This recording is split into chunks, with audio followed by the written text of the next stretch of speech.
Hello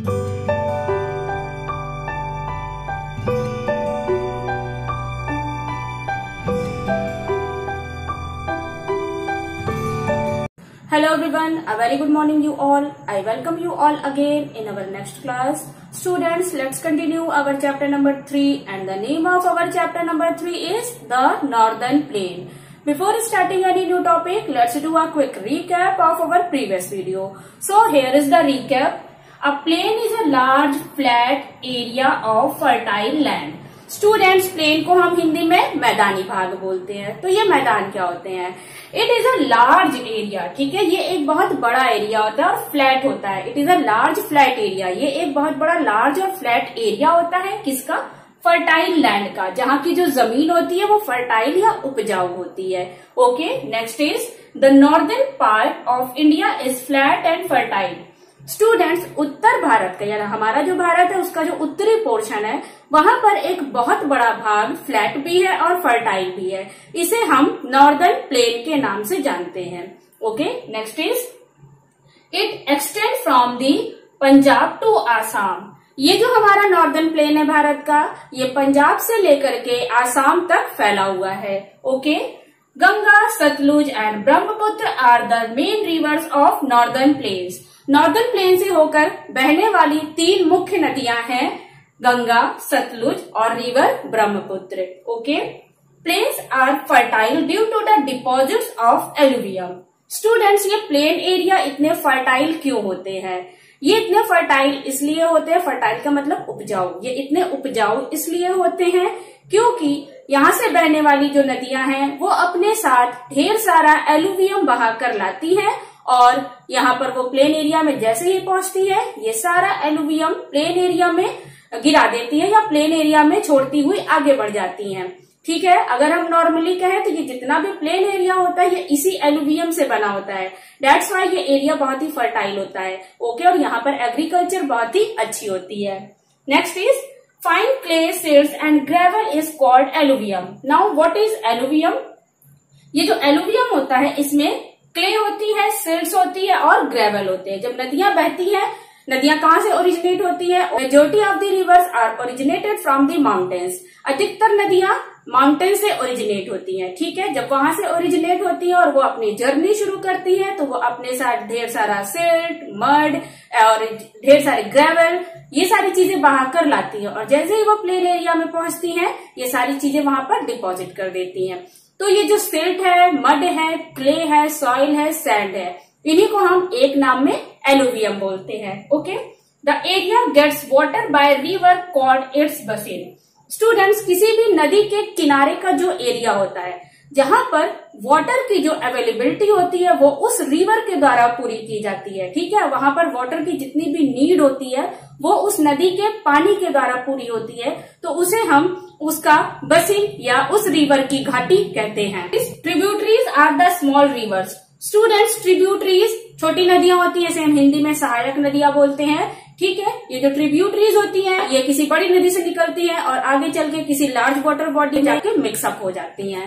next, sand, soil और mud that collect the sides of the river is called silt. Students, silt को हम normally Hindi में कीचड़ कह सकते हैं। ठीक है, नदियों के किनारे जो सैंड होता है, जो मड होता है, सॉइल होता है, जब वो गीला होता है तो वो कैसा हो जाता है? दलदल नुमा कीचड़ टाइप का हो जाता है, तो इसे ही हम सिल्ट बोलते हैं। Okay, in our last video we have discussed about the Sutlej river basin. हमने अपने लास्ट वीडियो में सतलुज नदी की घाटी के बारे में जाना था। ओके, सतलुज नदी घाटी में आने वाले जो सबसे इम्पोर्टेंट स्टेट है वो है पंजाब और हरियाणा। पंजाब और हरियाणा में जो पानी की जरूरत होती है वो सतलुज नदी के द्वारा और उसकी सहायक नदियों के द्वारा पूरी की जाती है। The main tributary river of Sutlej नदी इज ब्यास नदी। सतलुज नदी की जो सहायक नदी है, महत्वपूर्ण सहायक नदी, वो ब्यास नदी है। नेक्स्ट हमने जाना था कि भाखड़ा नांगल बांध जो है वो सतलुज नदी के ऊपर ही बना हुआ है। इस डैम या बांध से पंजाब तथा हरियाणा के लोगों की पानी की जितनी भी जरूरत होती है वो पूरी होती है, चाहे वो इरिगेशन हो या हाउस होल्ड के लिए हो। उसके अलावा इस डैम से इलेक्ट्रिसिटी भी प्रोड्यूस की जाती है जिसे हम हाइड्रो इलेक्ट्रिसिटी कहते हैं। ओके स्टूडेंट्स, वाटर से जनरेट होने वाली जो इलेक्ट्रिसिटी होती है उसे हम हाइड्रो इलेक्ट्रिसिटी के नाम से जानते हैं। Today we are going to know about the Ganga river basin. Students, take your book, open your chapter number 3, page number 20. The Ganga river basin, Ganga Nadi Ghati. The Ganga basin lies to the east of the Satluj basin. Students, ये जो गंगा घाटी है ये सतलुज नदी के east या पूर्व में पड़ती है. Delhi, Uttar Pradesh, Bihar, Jharkhand and West Bengal lie in this basin. Ganga घाटी में पड़ने वाले जो मुख्य राज्य हैं वो हैं दिल्ली, उत्तर प्रदेश, बिहार, झारखंड और west Bengal. The Ganga river is an important river system in India. पूरे भारत में गंगा नदी पानी के एक मुख्य स्रोत के रूप में जानी जाती है. It is also regarded as a holy river by Hindus.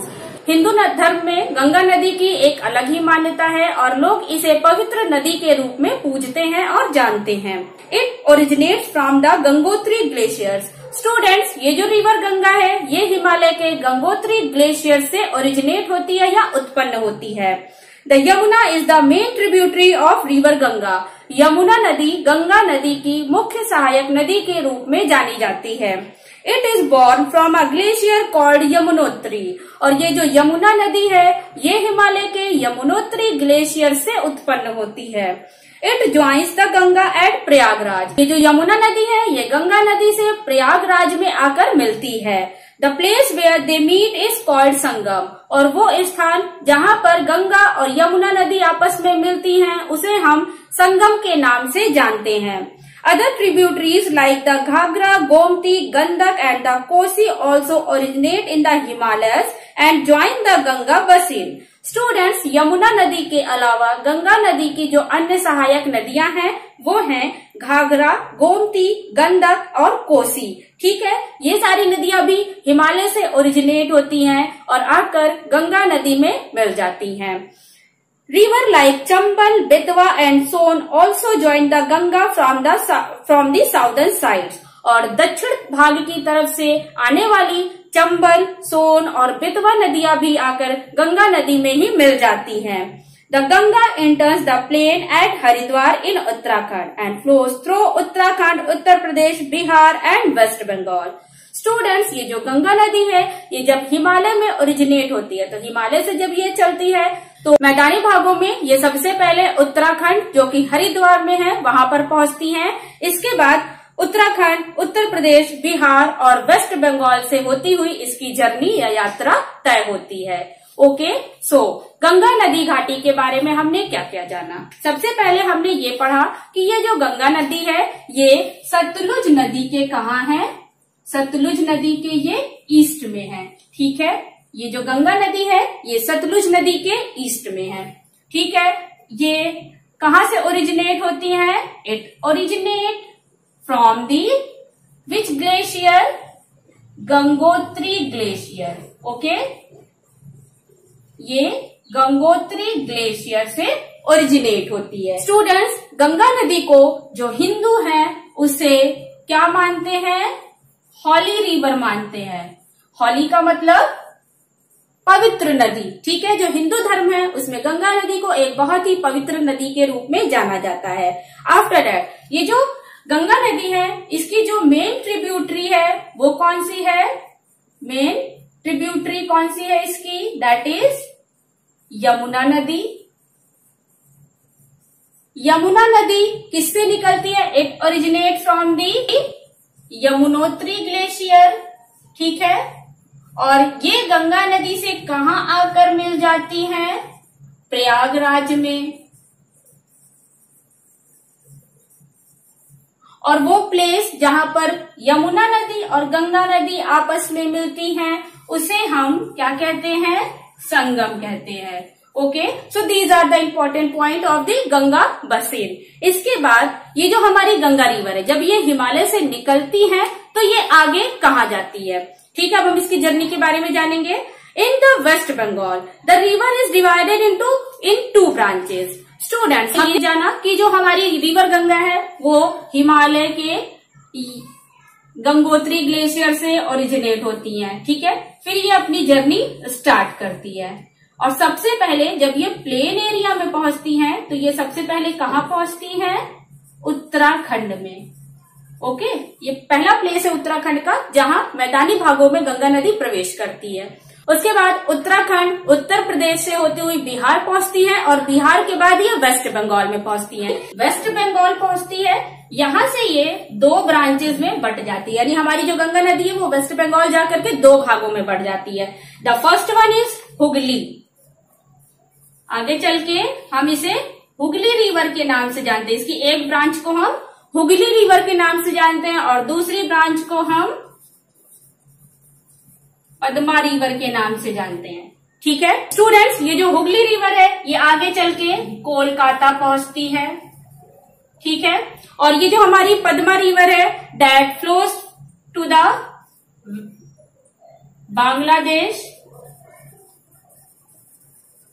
और यहां से आगे चल के ये सी में पहुंच जाती है। ठीक है, सी मतलब समुद्र में मिल जाती है। यानी ये जो पद्मा रिवर है ये कहाँ चली जाती है बेटा, बांग्लादेश निकल जाती है और बांग्लादेश से होती हुई ये समुद्र में मिल जाती है। On reaching west Bengal the river slow down as it is full sediments and silt. Students, जैसे ही रिवर गंगा वेस्ट बंगाल पहुंचती है इसका जो फ्लो या बहाव है ये स्लो हो जाता है। स्लो का मतलब धीमा हो जाता है। ऐसा इसलिए होता है क्योंकि नदी इतनी दूर से अपनी जर्नी तय करते हुए आ रही है, तो नदी में बहुत सारा सेडिमेंट्स और सिल्ट होता है। ठीक है, बहुत सारा मड होता है, क्ले होता है, ग्रेवल होता है, सैंड होता है, बहुत सारा होता है। तो जो नदी का पानी होता है वो बहुत ही भारी हो जाता है।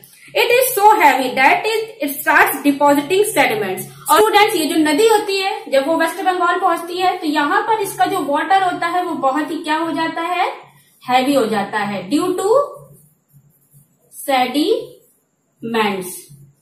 ओके, सेडिमेंट्स के कारण इसका जो वाटर है वो बहुत हैवी हो जाता है। अब जो हैवी वाटर होता है और नदी का फ्लो भी स्लो रहता है, तो जब ये नदी आगे बढ़ती है तो ये अपने साइड्स पर क्या करने लगती है, सेडिमेंट्स को डिपॉजिट करने लगती है। ठीक है, सेडिमेंट्स यहाँ पे डिपॉजिट होने लगते हैं। These deposits form triangular island of silt at the mouth of the river. Students, यहाँ पे एक वर्ड आ रहा है माउथ ऑफ द रिवर, नदी का मुहाना। ये क्या होता है, ये ऐसी जगह होती है जहां से कोई भी रिवर माउथ क्या होता है, river mouth is the place where river joins a large body of water. ठीक है, जहां से कोई भी रिवर एक वाटर की लार्ज बॉडी में ज्वाइन होने लगती, जहां से आगे जाकर वो रिवर नहीं रह जाती, वो ओशन या सी में मिल जाती है। ठीक है, तो इस पॉइंट को हम क्या बोलते हैं, this place is known as the mouth of the river.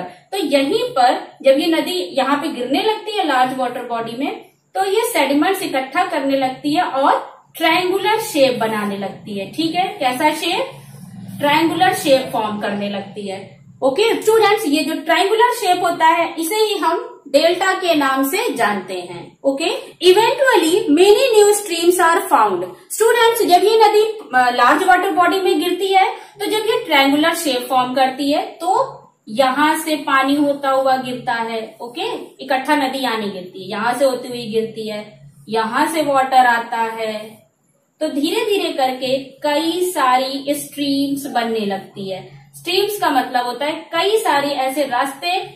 तो स्टूडेंट, कई सारे ऐसे रास्ते बनते हैं इस ट्रायंगुलर डेल्टा की वजह से, जहां से ये पानी लार्ज वाटर बॉडी में गिरता है।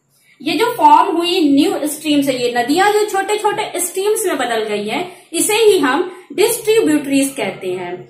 The delta of the Ganga and the Brahmaputra together form the world's largest delta that is called Sundarban delta. Students, river Brahmaputra, जब हम रिवर ब्रह्मपुत्र के बारे में पढ़ेंगे तो वो भी आगे चल के आके गंगा नदी को यहीं पर ज्वाइन करती है। ठीक है, तो गंगा नदी और ब्रह्मपुत्र नदी मिल करके पूरी दुनिया का सबसे बड़ा ट्रायंगुलर शेप बनाती है, जिसे हम सुंदरबन डेल्टा के नाम से जानते हैं। Now the Ganga basin gets a lot of rainfall. Students, हमारी ये जो गंगा घाटी है यहाँ पर बहुत सारी बारिश होती है। अ lot of rainfall and fine silts deposit make this area rich and very fertile. बहुत सारी बारिश होने के कारण और नदियों के द्वारा लाए गए सेडिमेंट्स के कारण ये जो हमारा नॉर्दर्न प्लेन होता है ये बहुत ही फर्टाइल या उपजाऊ होता है। A number of crops are grown here like rice, wheat, jute and sugar cane. बहुत सारी फसलें यहाँ पर उगाई जाती हैं, जैसे कि चावल, गेहूं, गन्ना और jute. This basin is also called the food bowl of India. Students, Ganga Bassein को भारत का फूड बाउल ऑफ इंडिया कहते हैं क्योंकि जितनी भी फूड क्रॉप्स होती हैं वो गंगा बसिन में ही ग्रो की जाती हैं। फूड क्रॉप्स का मतलब ऐसी फसलें जिन्हें मुख्यतः हम खाने के लिए इस्तेमाल करते हैं। Some important cities in this region are Haridwar, Agra, Delhi, Prayagraj, Patna, Varanasi and Kanpur. Ganga नदी घाटी में पड़ने वाले कुछ मुख्य क्षेत्र हैं हरिद्वार, आगरा, दिल्ली, प्रयागराज, पटना, वाराणसी और Kanpur. Okay, so students, this is enough for today. In our next video, we will know about the Brahmaputra river basin and life in the Satluj basin. Okay, Sutlej घाटी में रहने वाले लोगों की हम लाइफ स्टाइल के बारे में जानेंगे और हम ब्रह्मपुत्र नदी और उसकी घाटी के बारे में पढ़ेंगे।